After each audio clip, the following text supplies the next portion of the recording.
kita boleh sama-sama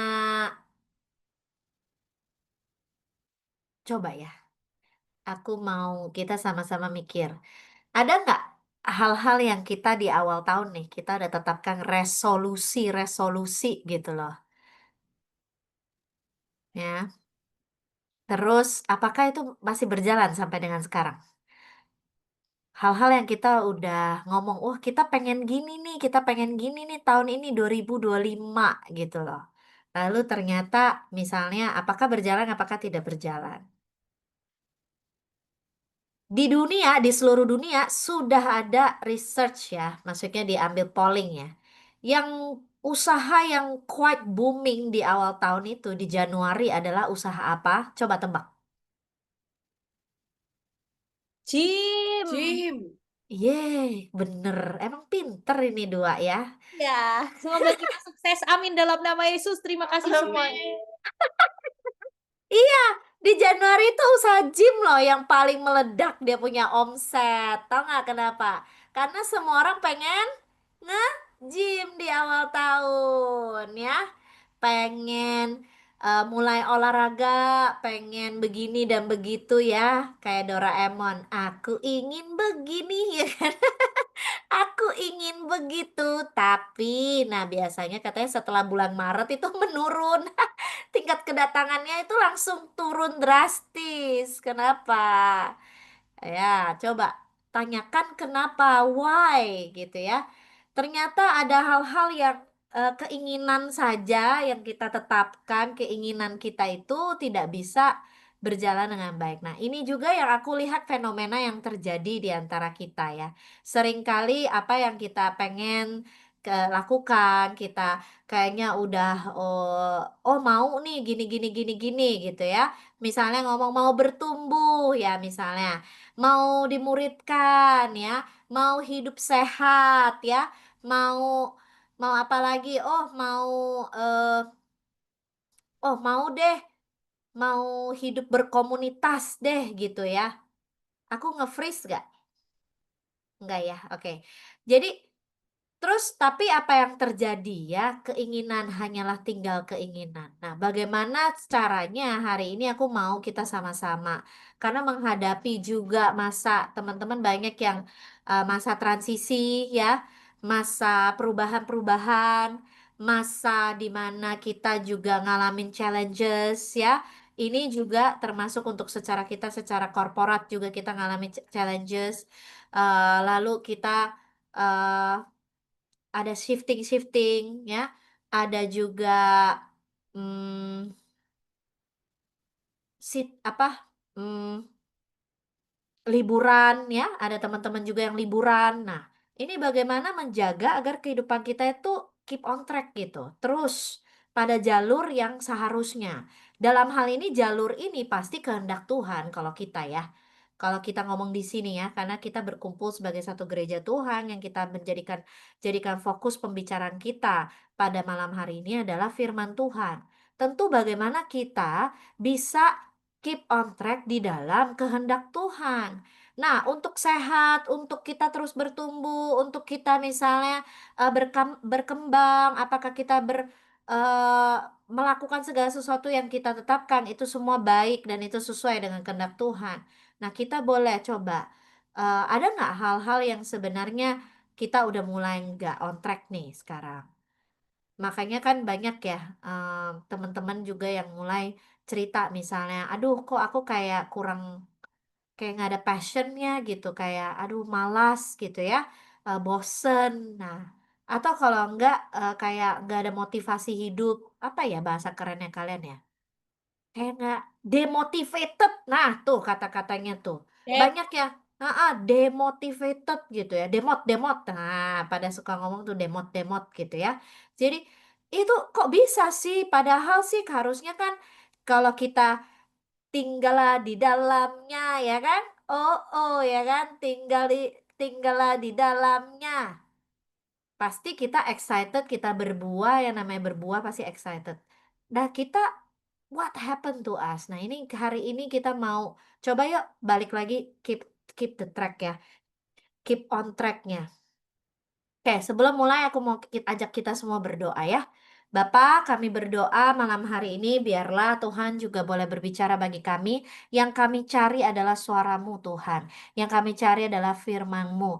Berbicara bagi kami, tegur hati kami. Kami mau punya telinga seorang murid sehingga kami mau mendengar dan kami taat. Kami mau punya hati yang lembut sehingga kami mengerti apa yang menjadi kehendak Tuhan. Biar Roh Kudus berbisik bagi kami tetapi kami mendengar dengan sangat jelas dan kami mau taat Tuhan dan kami mau lakukan. Berdoa ya Bapa biar anak-anak-Mu bisa terus ini tengah tahun Tuhan biar kami enggak berhenti tapi melainkan kami striving, kami terus, kami breaking through dan pada akhirnya we will rise together Tuhan. Kami berdoa di dalam nama Yesus. Amin. Ya. Nah, eh kalau gini loh, kenapa dari research itu ya, gym itu, kenapa gym itu tidak terus berdatangan orang-orang itu? Setelah diwawancara, kebanyakan dari mereka yang awalnya mereka udah bikin membership lah dan lain sebagainya, lalu mereka akhirnya tidak pergi, itu adalah karena mereka itu rata-rata itu tidak punya goal yang jelas sebenarnya. Kalau ngomong goal, goal itu berbicara sesuatu yang kita fokuskan.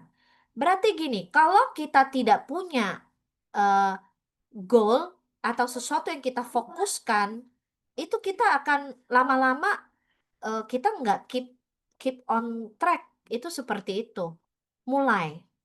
Amsal 4 ayat 25 sampai 27 berkata, biarlah matamu memandang terus ke depan dan tatapanmu tetap ke muka. Ya, tempuhlah jalan yang rata dan hendaklah tetap segala jalanmu. Jangan menyimpang ke kanan atau ke kiri, jauhkanlah kakimu dari kejahatan. Nah, kita butuh fokus nih. Kita butuh fokus dalam perjalanan kita, kehidupan kita. Musim demi musim, fokus kita harus jelas. Ini sekarang fokusnya apa nih? Fokusnya mesti apa? Sehingga eh, kita bisa melihat goal kita kan dengan jelas. Kalau kita punya goal, kita bisa berfokus. Masalahnya kalau kita nggak bisa punya goal itu, kita jadi nggak fokus. Maka kita akan menyimpang ke kiri atau ke kanan. Ya, lama-lama kita bisa malah masuk ke dalam kejahatan. Jahat itu ngomong tidak berjalan sesuai dengan kehendak Tuhan. Makanya kita butuh. Nah, hari ini aku mau kita sama-sama refocus. Refocus. Fokus kembali. Fokus menentukan ke arah mana kita melihat dan berjalan. Dunia ini akan berusaha mengacaukan fokus kita. Dengan cara apa? Kasih kita distraction. Ya. Apa yang mendistraction kita akhir-akhir ini? Ada yang bilang kebanyakan libur jadi distraction. Bisa nggak? Bisa, karena udah lupa, hilang fokus. Kalau ada yang nanya, kenapa ya liburan ini dan which is banyak ya, dan which is banyak nih. Kenapa ya? Kayaknya kok lebih lebih lempeng nih, lebih nggak error kalau selama ini aku kuliah ujian itu kayaknya wah karena kamu lagi fokus, kamu lagi fokus nih sama apa yang mau dikerjakan, jadi kamu nggak demot gitu. Kayak, nah begitu libur kayak nggak ada fokusnya. Nah sekarang masalahnya gini loh, kalau kayak gitu selama ini fokus kita hanya kepada sekolah, ujian, kerja. Lalu begitu itu diambil, kita kayak hilang nyawa gitu. Bahaya nggak? Bahaya loh. Kalian taruh hidup kalian dicucuk, dicucuk ngerti nggak? Kalau ada binatang nih, kalau dicucuk itu hidungnya diginiin nih, jadi ngikutin gitu. Berarti hidup kita dicucuk, di drone, digerakkan, di drive oleh sesuatu yang bukan Tuhan. Nah, itu masalahnya, Kak. Semoga hari ini kebuka ya, sadar. Loh, berarti selama ini aku tidak di-drive oleh Tuhan ya. Berarti selama ini fokusku bukan Tuhan ya. Selama ini fokus aku ujian ya. Selama ini fokus aku tuh kuliah ya. Selama ini fokus aku kerja ya. Atau lebih-lebih nih, ternyata fokus aku pacar ya selama ini. Karena begitu putus udah hilang. Kehidupan hilang semua. Nah, ini contoh-contoh ya.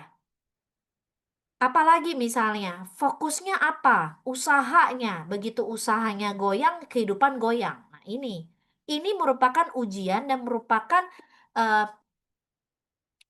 ujian yang kita harus sendiri sadari. Oh, ternyata nih. Ternyata ya.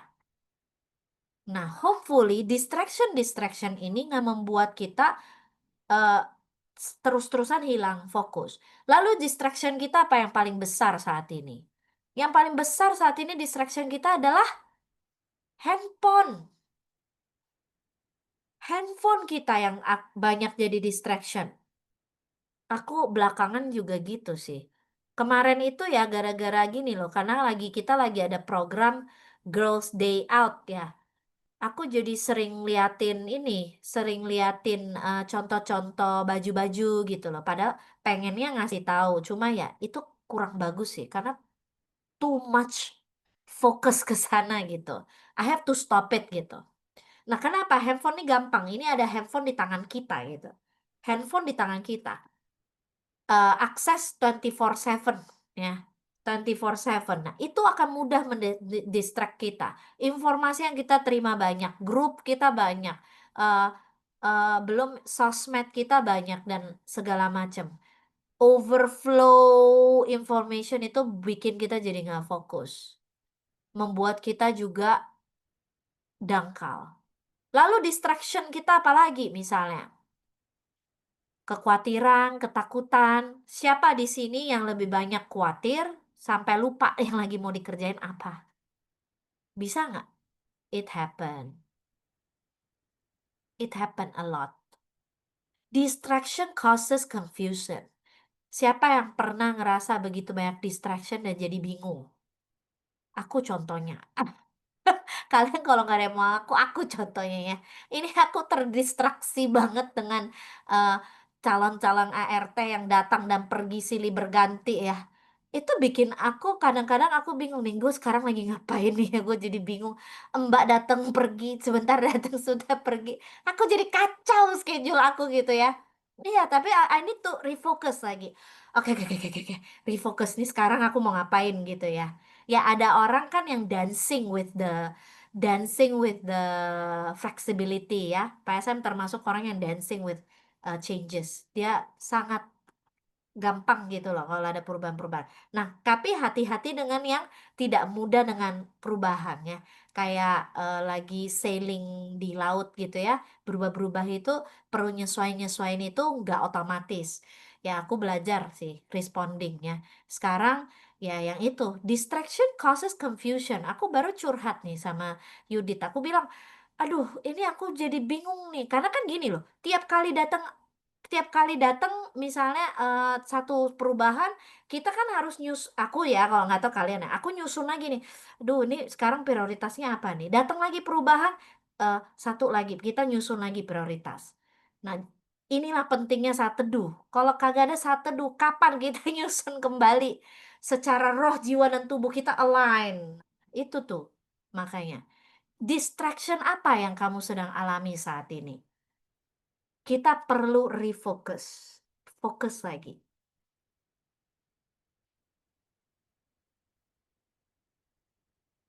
Confusion kalau kita alami dalam jangka waktu yang lama yaitu yang kalian sebut demot-demot ya, demotivation, passion nggak ada, bored, males, nggak ada semangat hidup, atau malah yang model yang have fun gomet, sibuk tanpa arah. Jadi nggak, aduh gue ngapain nih, gue juga nggak tahu, yang penting asik deh gitu loh.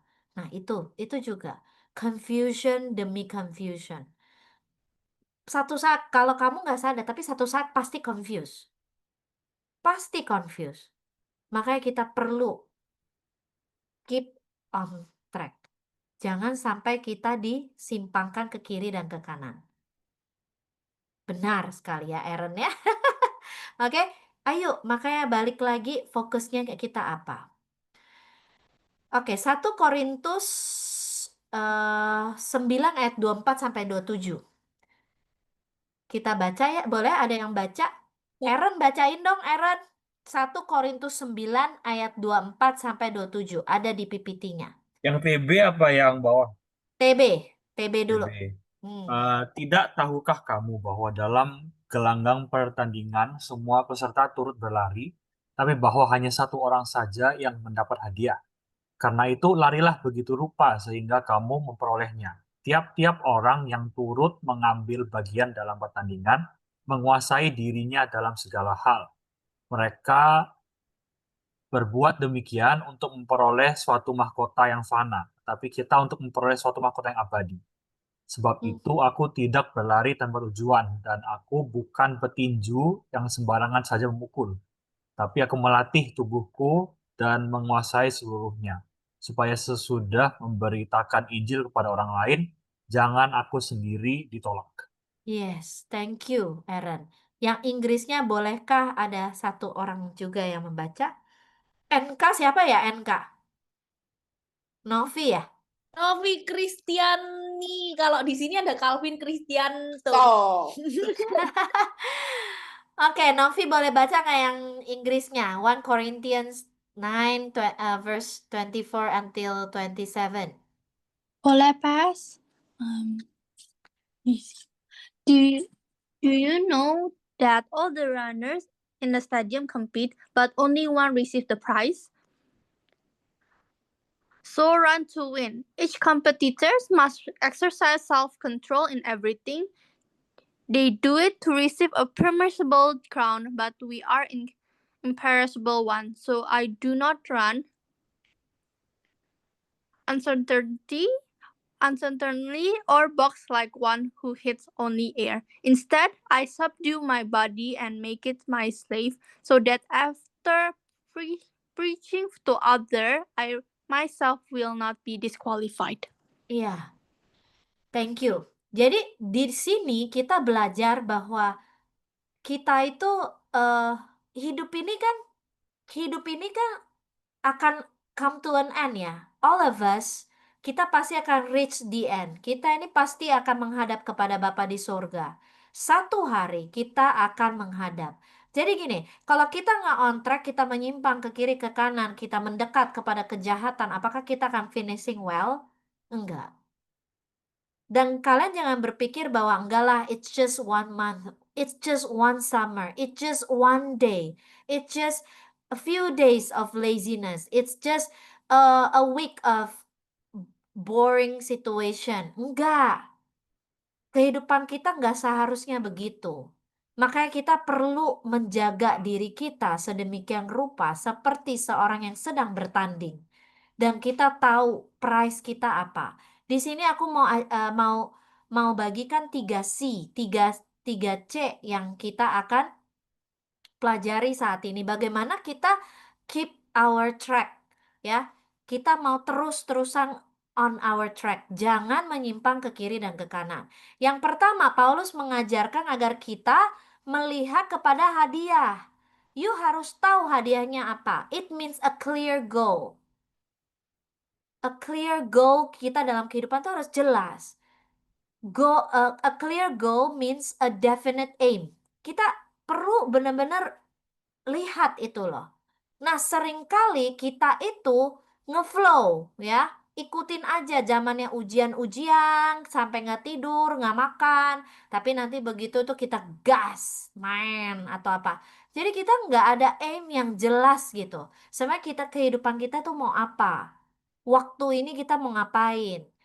Bulan ini kita mau ngapain? Minggu ini kita mau ngapain? Hari ini aku mau ngapain? We need a clear goal. You guys have to set your goal. Ada goal yang secara besar, kehendak Tuhan secara umum bagi kita, secara kita panggilan kita masing-masing. Tapi ada juga yang spesifik. Mungkin hal-hal yang Tuhan secara spesifik taruh di dalam hati kalian. Apa sih? Kita semua, hampir semua kayaknya harusnya udah bikin goal setting ya tahun 2025. Tetapi tolonglah malam hari ini kalian buka kembali. Karena aku tahu kalian menentukan itu juga tidak sembarangan. Banyak yang sudah berdoa akan hal itu dan kalian mulai menulis di akhir tahun. Ayo dibuka lagi, dilihat lagi. Kalau perlu direvisi goalnya ketika Tuhan juga menyatakan hal-hal secara spesifik bagi kalian. A clear goal membuat kita fokusnya jelas. Pernah lihat nggak orang yang begitu fokus di dalam kehidupannya? Dia tidak terombang-ambing. Di saat teman-temannya ngafe-ngafe nggak jelas, misalnya bukan bilang nggak boleh ngafe ya, tapi ngafe all every day, every time. Atau dia nggak ngapa-ngapain gitu, tiap hari di kamar tidur, main game, bangun, main game, tidur lagi. Atau misalnya sibuk gonta-ganti pacar, gonta-ganti pacar. Jadi goalnya apa nih dalam kehidupannya? Orang-orang yang nggak fokus biasanya mereka cukup apa ya? Ujungnya itu mereka akan merasa desperate gitu loh. Mereka akan merasa, aduh, what's the point? Ini semua what's the point? Dan biasanya mereka akan sulit untuk bertahan. Hanya orang-orang yang punya clear goal itu yang bisa bertahan sampai terakhir. Jelas. And a clear goal is decided. Itu sudah diputuskan di awal. Kita sudah belajar cara kerja otak kita ya. Otak kita itu harus punya start, finish, lalu baru kita pikirkan prosesnya. Kalian bisa bayangin kalau kita nggak punya clear finishnya di mana. Clear, hidup ini mau ngapain gitu loh. Kita akan terombang-ambing dalam kehidupan. Kita akan banyak coba sana, coba sini. Dan itu memberikan kita penundaan demi penundaan. Setan itu kerjanya bukan cuma distracting kita, diminish kita, dia juga nunda kita, dia kurangin bobot-bobot yang diminishingnya, bobot-bobot dalam kehidupan kita. Akhirnya lama-lama kita nggak capai goal kita. Kita nggak ngerti gitu loh kita mau kemana. You have to have a clear goal in your life. Ini perlu banget dan kalian perlu, kalau yang belum punya, berdoalah. Tetapi secara kita sebagai orang percaya, goal kita satu. Goal kita adalah serupa menjadi seperti Yesus. Itu setiap hari yang harus kita usahakan. Buat orang yang tidak punya clear goal di area ini, pasti tidak bisa di 3D. Tidak bisa disiplin pribadi, disiplin korporat, disiplin pemuritan. Sulit. Karena apa? Ya, ini mau ngapain sih? Kita mau ngapain sih? Nanti dia lakukan 1-2 hari, 3 hari, seminggu, 2 minggu, 3 minggu.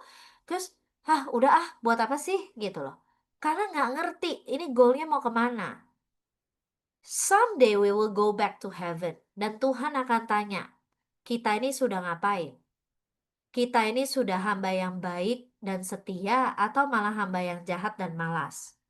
Tuhan akan tanya, oke, pertanggungjawaban kita ke setiap perbuatan dan setiap perkataan yang kita ucapkan di muka bumi ini. Tuhan kasih kita mahkota atau Tuhan siapkan kita rumah yang seperti apa di surga.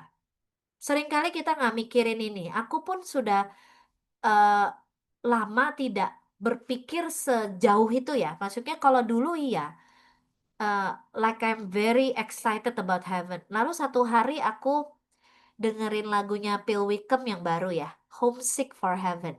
Siapa yang udah dengar lagu itu, Homesick for Heaven? Aku bilang, nih orang kenapa ya tiba-tiba dia ngarang lagu kayak begini ya, aku pikir gitu. And then I was listening to the lyric. Aku dengerin, iya ya, iya ya. Kita mau apa sih ujungnya? Iya, mau apa kita? Kita harus punya our eyes is set on the prize. Ayo fix mata kita, lihat pada hadiah dan prize yang Tuhan sudah sediakan bagi kita. Heaven is real.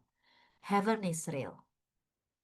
Kalau masih belum ngeh, masih sering-sering ke rumah duka. Makanya kan Firman bilang lebih baik rumah duka kan, daripada ke pesta kan. Itu gitu. Karena it reminds us, kita ini pada akhirnya kita akan kemana. Dan itu for eternity. Kekekalan. Oke, let's have a clear goal. Today, kita ini dibentuk Tuhan untuk kita menjadi seperti Yesus. Kita sempurna roh, jiwa, dan tubuh kita seperti Yesus. Kita akan kembali dan kita akan hidup kekal. Tuhan Yesus kan berdoa panjang lebar di Yohanes. Kemana aku pergi, mereka akan pergi. Aku menyediakan rumah bagimu. Yang belum dengar lagunya Homesick for for heaven boleh denger ya. Jadi goal kita adalah harus sesuatu yang sudah ditetapkan. Kejelasan menolong kita untuk menetapkan goal itu sendiri sehingga kita tidak blur dalam kehidupan. Ayo, jelas kita ini dibentuk Tuhan untuk menjadi serupa dengan Yesus. Kita dibentuk Tuhan untuk menghasilkan buah. Kita dibentuk Tuhan untuk kita melakukan perbuatan baik. Pekerjaan baik, pekerjaan baik yang hanya bisa kamu lakukan. Kita ini dibentuk Tuhan untuk kembali dan hidup bersama Dia dengan kekekalan dan memerintah bersama-sama dengan Dia.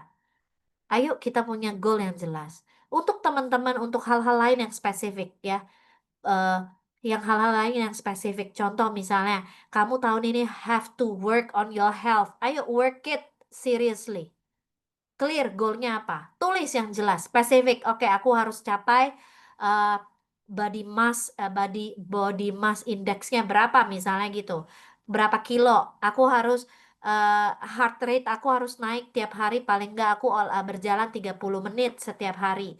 Aku harus makan sehat atau apa? Coba clear, goalnya itu harus clear. Yang itu kalian ngerti. Ayo ditetapkan. Misalnya soal hubungan lah, soal pertemanan lah, soal melakukan firman lah, semuanya coba kalian kembali lihat lagi. Kalau yang belum bikin lagi, bikin dulu ya. The second C is commitment. Komitmen, kita sering bilang, aduh aku sulit nih komitmen dan lain sebagainya. Setelah aku pelajari komitmen itu benar sih, tidak bisa hanya dari knowledge yang umum, communicated knowledge, like your mother told you to gitu ya, misal mama bilang gitu ya, Firman bilang gitu ya, yang hanya sebatas tahu gitu, it's a communicated knowledge gitu, yang cuma dikasih tahu. It has to be revelation knowledge.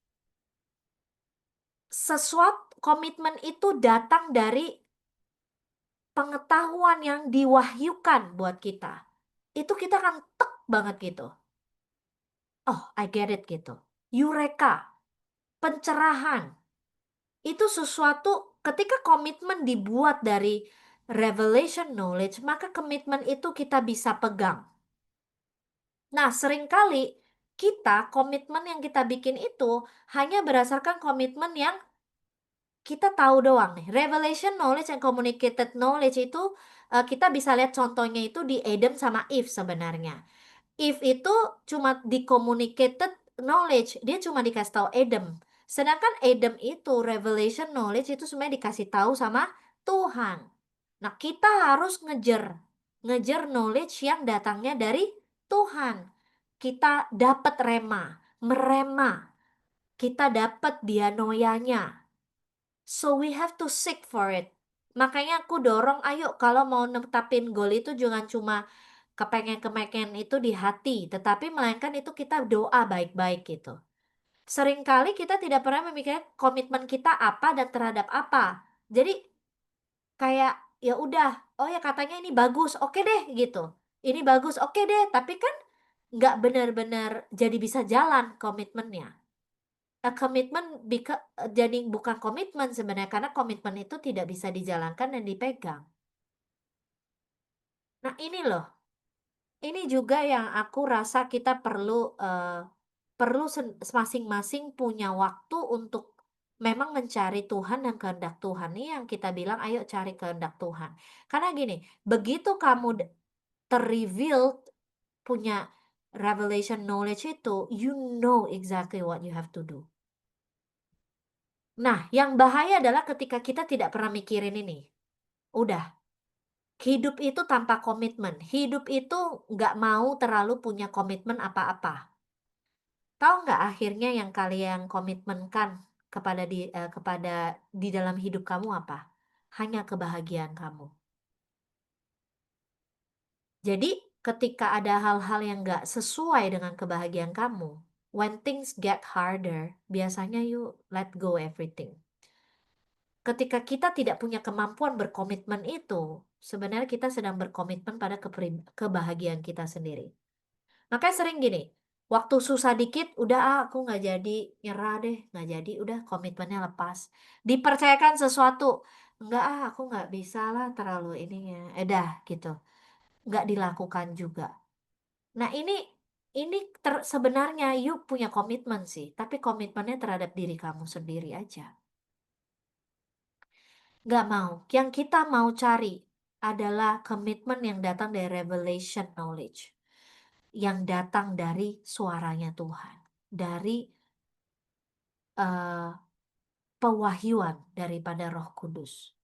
Sesuatu yang kita benar-benar bukan cuma tahu, tapi kita ngerti bahwa itu adalah kehendak Tuhan.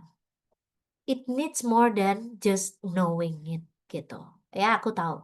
Ya aku tahu. Kristen kan nggak boleh bohong kan gitu. Ya aku tahu kan gini kan ini dosa kan gitu. Tapi kan ya apa ya? Hanya sebatas di sini gitu. Belum turun sampai ke hati. Itu begitu. The the third C is consistent. Ya. Konsistensi itu berbeda dengan komitmen. Komitmen itu lebih ke heart posture, lebih ke sikap hati. Komitmen.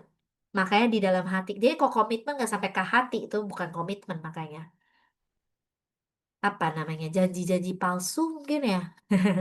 Ya, komitmen itu it's a heart posture. Tapi kalau consistency is the outcome of commitment. Konsistensi itu hasil daripada komitmen kita. Makanya gini, kalau kamu lihat kehidupan kamu, tidak ada apa-apa yang kamu hasilkan dalam kehidupan, itu kemungkinan kamu gak ada komitmen apa-apa. Waktu mereka gini loh, ada anak-anak ya, bukan anak-anak, ada orang-orang gini yang bilang, aku nggak mau takut komitmen, takut nggak bisa nempatin. Waktu you nggak berani komit, you jangan harap ada hasil. Nggak bisa. Kita harus berani ambil komitmen. Tapi kembali ya. You jangan ambil komitmen yang kamu setengah ngerti gitu. Ngertiin, bener-bener. Dan you sepenuh hati mau jalanin. Lebih baik begitu. Tapi all out, bener-bener. Dan hasilnya adalah konsistensi. You akan konsisten lakukan. Konsistensi bukan berarti ketidak pernah gagalan ya. Konsistensi bukan berarti tidak bisa gagal ya, enggak loh. Tapi konsistensi adalah ketika kamu gagal, kamu terus bangkit lagi. Itu konsistensi. Makanya Tuhan kan bilang, orang benar jatuh 7 kali, tapi dia bangkit lagi. Orang benar pasti konsisten, karena punya komitmen yang jelas terhadap Tuhan. Kamu gagal misalnya DNA. Coba lagi, lakukan lagi, konsisten terus sampai berhasil. Kita nih gagal sabar nih. Kita nih gagal tahan emosi. Kita gagal nih berkata-kata dengan baik. Lakukan lagi because we committed to to it gitu. Aku komit, aku mau hidup dalam kekudusan, dalam pikiran, perasaan dan perkataan aku, perbuatan aku. Dan aku akan konsisten untuk bertobat. Itu begitu. Aku akan konsisten. Aku salah, aku ulangin lagi yang benar. Aku salah, aku ulangin lagi benar. Sampai aku, the outcome of the commitment itu nyata. Konsistensi untuk kita terus mau berubah. Itulah hasil komitmen kita. Orang-orang yang tidak mau ambil komitmen tidak akan mengalami perubahan dalam kehidupannya. Kita berharap kayak duri yang runtuh. Sorry aja, duri yang runtuh juga ada penyebabnya loh. Bukannya cuma tiba-tiba aja runtuh gitu, enggak. Jadi ayo kita perlu berani ambil komitmen dan kita tunjukkan outcome-nya di dalam konsistensi kita. Konsisten dalam kita melakukan sesuatu. Dan ini yang akan menjaga kita keep on track kok dalam kehidupan kita. 2 Korintus 8 ayat 10 sampai 11 boleh ditaruh di chat box ya. Aku udah mau selesai. Nanti kalian boleh ajukan pertanyaan ya. Ini kita perlu take a moment to pause and then you think about this gitu. Kalau enggak, kamu berharap sampai dengan akhir tahun you get the victory. And then you can sing I'm gonna see a victory ya. Tapi gini loh, ini clear dulu nih. Victory-nya apa nih? Goal-nya apa nih? Yuk, komitnya ngakuin apa? Konsisten atau enggak? Ayo sama-sama. Aku seneng. Teman-teman Jakarta dan juga nancing konsisten untuk mau berdoa. Ya aku sudah lihat committed kita. Kemarin aku sih luar biasa sama tim doa yang di Jakarta. Kalian nggak kebagian ya, soalnya yang pulang nggak kebagian ngerasain kita doa di PJ sampai panas-panasan. Kenapa? Karena secara apa kita concern untuk kesehatannya satu, dan kedua memang kita arah berdoanya sudah berbeda. Kita bergerak ke arah yang ke tempat yang Tuhan assign kita untuk kita berdoa. Jadi kita banyak ambil tempat di peak yang Tuhan lagi taruh hatinya, dan kita berdoa dan kita rasa ada perubahan di sana. Belum secara nyata, tapi belum lahir kelihatan di alam jasmani, tetapi secara atmosfer kita berdoa, kita ngerasa ada something is different, dan kita terus berdoa, Tuhan terus bicara spesifik apa-apa hal-hal yang perlu didoakan. Oke, apa 2 Korintus 8 ayat 10. Inilah pendapatku tentang itu yang mungkin berfaedah bagimu. Memang sudah sejak tahun lalu kamu mulai melaksanakannya dan mengambil keputusan untuk menyelesaikannya juga. Maka sekarang selesaikan juga pelaksanaan itu. Hendaknya pelaksanaannya sepadan dengan kerelaanmu, dan lakukanlah itu dengan apa yang ada padamu. Ini lagi ngomongin soal para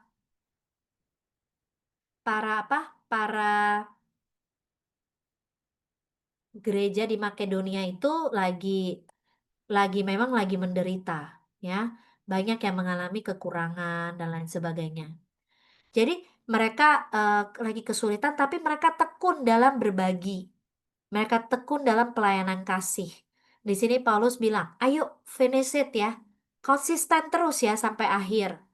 Gitu loh. Mereka terus berbagi apa yang mereka bisa lakukan, mereka lakukan bersama-sama walaupun berat penderitaannya. Jadi di ayat 9-nya ditulis bahwa ada kasih karunia Tuhan. Nah, untuk kita bisa komit dan konsisten, kita punya kasih karunia Tuhan loh. Kita nggak dibiarkan Tuhan sendiri.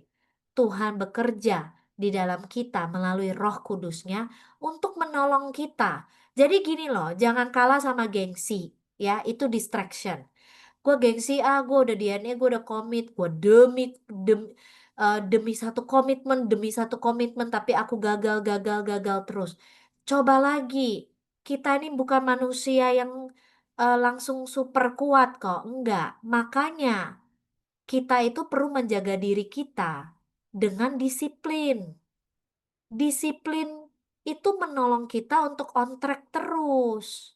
Coba yang nggak pernah disiplin. Kita begitu ada sesuatu kita kalah. Tapi kalau ada yang disiplin, kayak atlet-atlet, ayatnya udah boleh tutup. PPT-nya boleh ditutup ya. Kayak para atlet, kenapa waktu mereka bertanding ya, aku sempat gara-gara mau bahas ini, aku sempat lihat ya orang-orang yang bertanding lari gitu ya, mereka kan bisa jatuh gitu, udah jatuh kan bisa keinjek ya sama pelari lain gitu. Nah, kenapa mereka bisa, ada yang udah jatuh, dia orang cepet-cepet bangkit lagi terus langsung lari lagi dan mereka bisa menang loh gitu. Jadi atlet itu, mereka itu disiplin untuk latihan tiap hari just for that moment. Untuk mereka bertanding di waktu yang itu. Dan kita nih, semua kita lakukan disiplin kita. Baik itu secara roh, jiwa, dan tubuh. Kalau kita latih disiplin, yang paling jelas adalah 3D kita lakukan, disiplin pribadi, korporat, dan pemuritan kita lakukan, itu akan menolong kita untuk terus berada di dalam track yang harusnya kita jalanin. Bisa nggak terjadi hal-hal yang tidak diinginkan di tengah-tengah ketika kita sedang berlari? Bisa. Tapi disiplin yang kita lakukan itu menolong kita untuk kita terus berlari di track kita. Makanya jangan pernah berpikir disiplin yang kita lakukan tuh sia-sia. Pernah nggak kalian ya udah persiapkan diri ya, lalu tiba-tiba di hari H itu terjadi sesuatu, tapi habis itu kalian mendengar suara Tuhan berbicara bagi kalian. Itu hasil disiplin pribadi kalian. Ini aku cerita sedikit ya. Aku kan hamil Jeremy 9 bulan. Contoh ya, ini kasih kalian contoh. 9 bulan aku terus menanti ya, mendisiplinkan diri, apalagi Ilai itu ya. Aku disiplinkan diri loh untuk tidak sampai gula darah naik dan lain sebagainya. Lalu pada hari H, bisa nggak tiba-tiba ada kesakitan yang terlalu berat, ketakutan. eh, Setiap proses kelahiran itu ada ada ceritanya. Waktu Jeremy, aku lapar, aku nggak makan sama sekali, eh dan aku udah lemes banget. Tapi waktu itu, di waktu aku merasa aku tidak sanggup dan aku berdoa sama Tuhan, aku tahu firman Tuhan, Tuhan bicara. Firman itu, gini, kalau bicara itu bisa berbagai bentuk ya.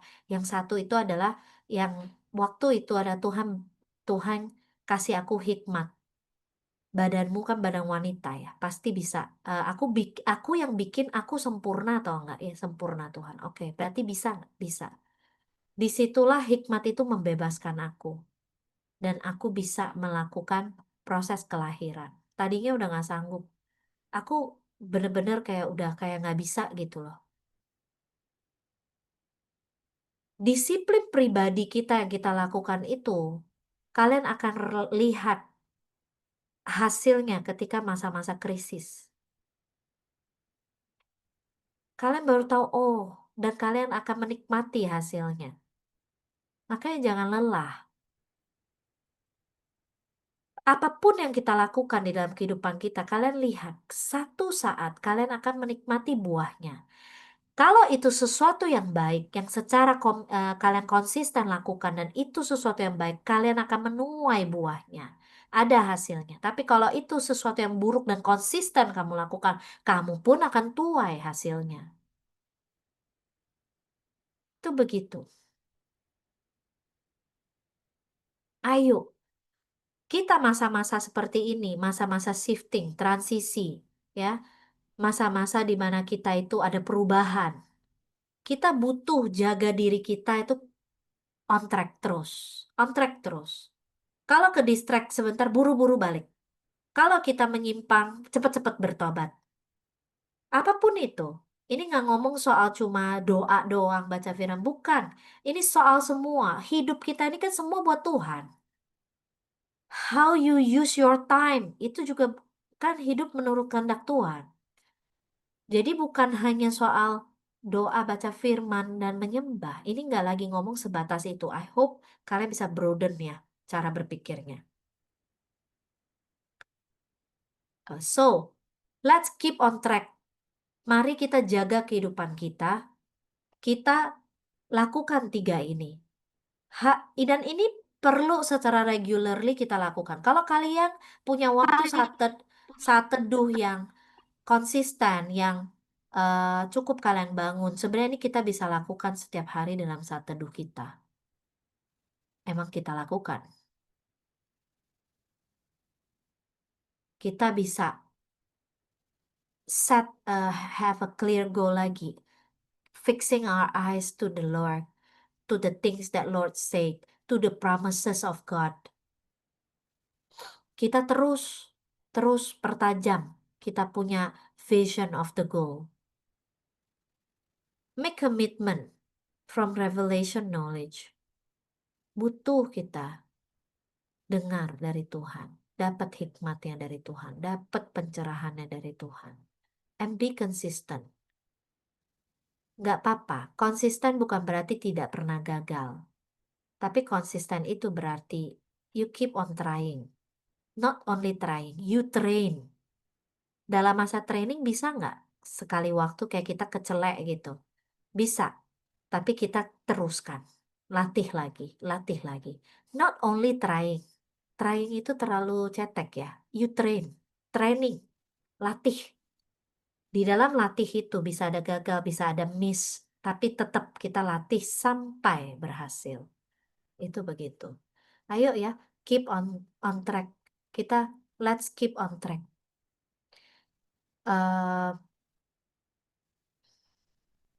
Kalian akan menuai hasilnya. We will see. Ya. We will see the victory that God give us. Kita akan lihat Firman Tuhan makanya juga bilang, kita akan menuai kalau kita tidak menjadi lengah. Kita akan menuai, terus bertekun. Itu begitu. Oke, sampai dengan sekarang ini, silakan jikalau ada pertanyaan. Hi BCC family, hope you are blessed with today's sermon. Remember when the Bible said, berbahagialah orang yang mendengarkan firman Allah dan menaatinya. Jadi yuk aplikasikan firman Tuhan hari ini. I also encourage untuk teman-teman you follow our Instagram BCC Fams and subscribe to our YouTube channel supaya kita bisa sama-sama diperlengkapi dan bertumbuh bersama untuk serupa dengan Kristus. Dan bagi teman-teman yang butuh dukungan doa, konseling, dan mencari komunitas, boleh kontak melalui Natasha 0812 345 06768. Because you are loved, you are welcome. Let's grow together! See you soon BCC family.